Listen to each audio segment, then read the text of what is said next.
Hi there, it's Jeff and Cassandra from RV Parenting, and we have a recent video where we talk about RV life on the road with teenagers. And of course, if you've watched any of our videos, you know we not only have two teens, one's almost a teen, but close enough, trust me, but we also have a toddler. And so this video is all about how to keep toddlers entertained while traveling in your RV, but not just in the RV, at the campsites and the destinations you're going to as well. So we're going to get into all of that right here, right now.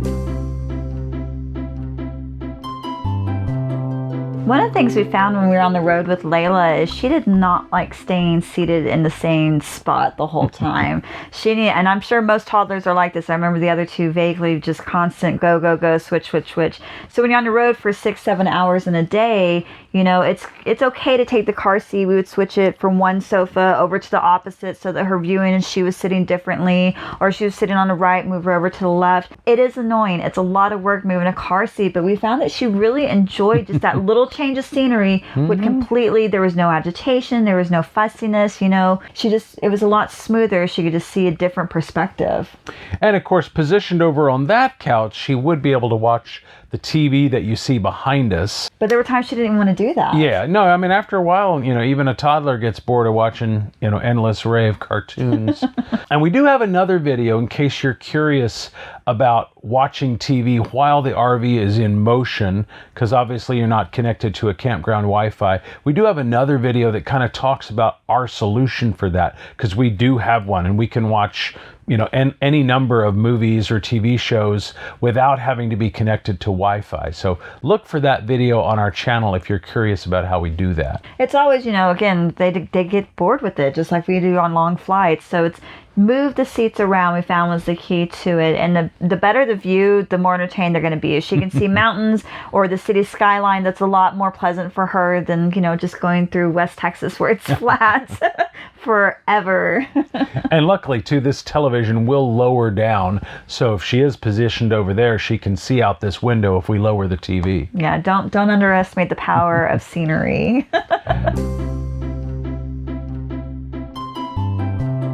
But real quick, I do want to talk about car seats, because whether you're talking about a baby or a toddler in our case, you do actually have to have a car seat while the vehicle is in motion. They need to be seated in a car seat. An RV is different than a car.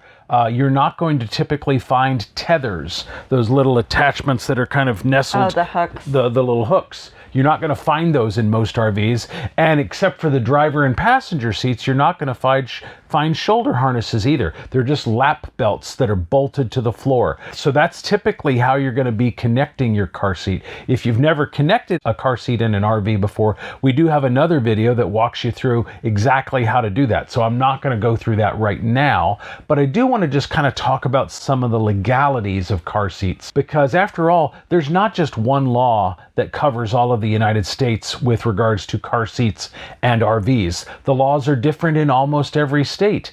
And you're not going to know if you're traveling across multiple states what the laws are. So it's always the best practice to keep your child in their car seat anytime the RV is in motion. There could be some states where it's legal to get them out of there and maybe take them to the bathroom and other things. And I'm not saying RV parents with toddlers don't ever do that. They may do that, but that may not be legal. And so I want you to make sure you're aware of the legalities, but more importantly, so you can keep your child safe. In an ideal scenario, if your child needs to go to the bathroom, you pull the RV over somewhere safely, probably not on the shoulder of a highway, probably an exit, and then park and then take them to the bathroom. It's also a great way to let them stretch their legs either around the RV or even outside. Yeah, we have to stop anytime there's a gas station. We stop out to gas. And we spend easy 30-40 minutes there just letting, between the puppies and the toddlers and the teens, everyone stretch and move out. I mean, you really have to give you that time to stretch and move. You don't realize, you're like, oh, I'm in an RV, I can come and go as I please. And it's really not like that. It's like being on a really long flight.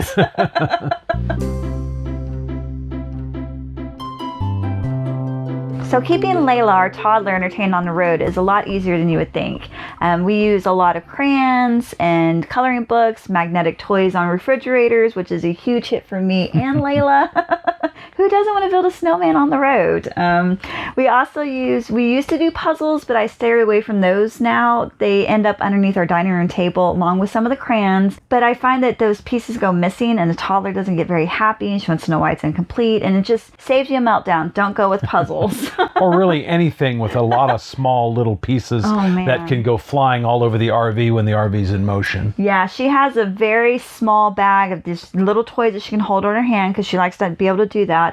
And that's it. So they don't come out of the Ziploc unless I'm sitting with her, and then they go back in and I watch it because they will get lost in the RV, which almost seems impossible, but it happens more often than you would think. Toys that we use for the outside of the RV, we're going to have chalk. My favorite, honestly, is that plastic tote that carries all the sand toys, but you can use that anywhere. It's universal. They shouldn't just call it sand toys, like the universal play kit for toddlers outdoors. So yeah, you don't have to overthink it with the toddler. They're going to be so motivated by the change of scenery, the different places you're going, the hiking excursions, or if you're going to museums. Their minds are going to be blown. Yeah, they'll be super overstimulated just by the change of scenery everywhere you're going. But piggybacking onto that, toddlers, and really children of all ages, but toddlers especially, thrive on consistency of routine. And you notice that, they're more apt to have meltdowns and temper tantrums when their routine is out of the ordinary. Like any of us. You might see it like when just on holiday breaks, when all of a sudden your older kids are home from school for 2 weeks, when normally they wouldn't be. And that throws the toddler for a loop. So as much as possible, establish a routine on the road.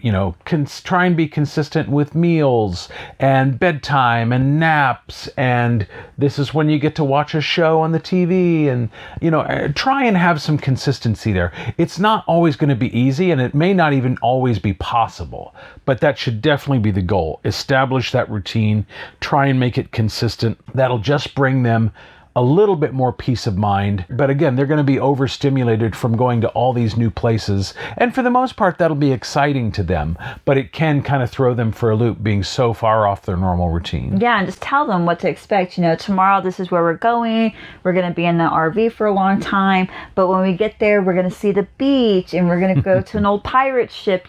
Build it up for them so they get excited about it. And the change isn't as scary. It's more like, they're getting ready to step into story time. You could even show them pictures. Like, we went to Disney World on our last trip, so we were talking that up extensively and showing Layla pictures of what she could expect when we got there. And of course, it still blew her mind, but she now wants to go back to Disney World every other day. And museums too. The Science Museum in Columbia, South Carolina has, I believe his name is Ed, but we just call him the Giant Boy, Eddie. We just call it the Giant Boy Museum, and we showed her pictures before we went, so she understood, what this museum was going to be like, and she still talks about that. It's just you just preparing them by talking to them, because even though they're little, they understand a great deal. Mm-hmm. They just want to be in the loop.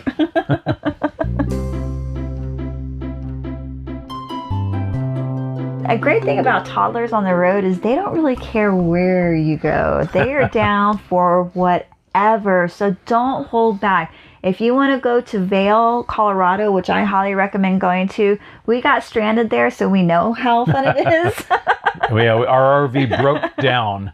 We weren't planning to stop there. Our RV just happened to break in Vail, and we were there for 3 days and had a great time. Oh, it was fun. And it was the summertime. They have a farmer's market there. The trees are green. The earth is red. Vail is really beautiful in the summer and the winter. And Astrid at that time was just 5 months old, and it was fantastic. We didn't have a car. We were broken down. We weren't sure where we were going, but Vail was amazing, and I'm glad we ended up being there. Some other places we enjoyed were St. Augustine. It's the oldest city in America. You've heard us talk about it because we love it so much. It's right up there with Disney. Santa Fe is a great location. They have the square, and then there's a hiking.